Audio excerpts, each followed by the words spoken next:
Pada Lebaran tahun 2022 ini, pemerintah memperbolehkan masyarakat menggelar acara halal bihalal. Meski begitu, penerapan protokol kesehatan juga wajib diterapkan secara ketat. Pemerintah lantas mengimbau pelaksanaan halal bihalal digelar tanpa kegiatan makan dan minum. Hal ini disampaikan Menko Perekonomian Erlangga Hartarto seusai menghadiri rapat terbatas di Istana Kepresidenan Jakarta pada Senin 18 April kemarin. Erlangga mengatakan Presiden Joko Widodo memberi catatan penting terkait pelaksanaan halal bihalal. Di antaranya adalah imbauan agar tidak makan dan minum selama acara digelar. Kegiatan makan dan minum harus menerapkan protokol kesehatan dengan menjaga jarak dan tempat. Selain halal bihalal, pemerintah mengimbau penerapan protokol kesehatan yang ketat juga dilakukan di tempat hiburan atau keramaian. Dikutip dari tribunnews.com, pemerintah meminta pengelola memperhatikan kapasitas tempat hiburan dan keramaian tersebut.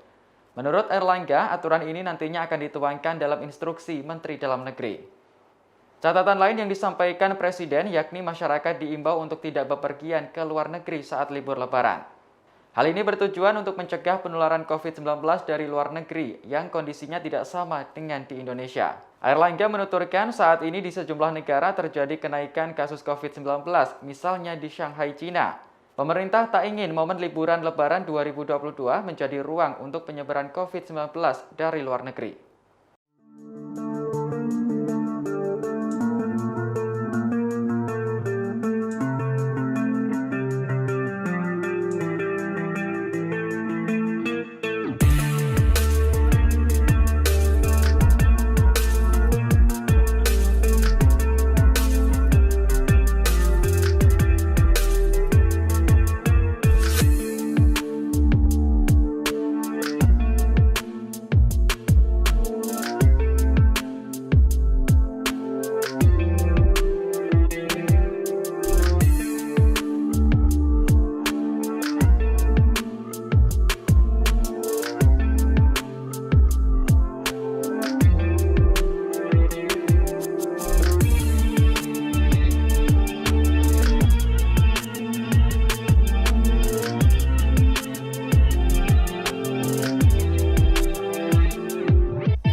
Terima kasih sudah nonton.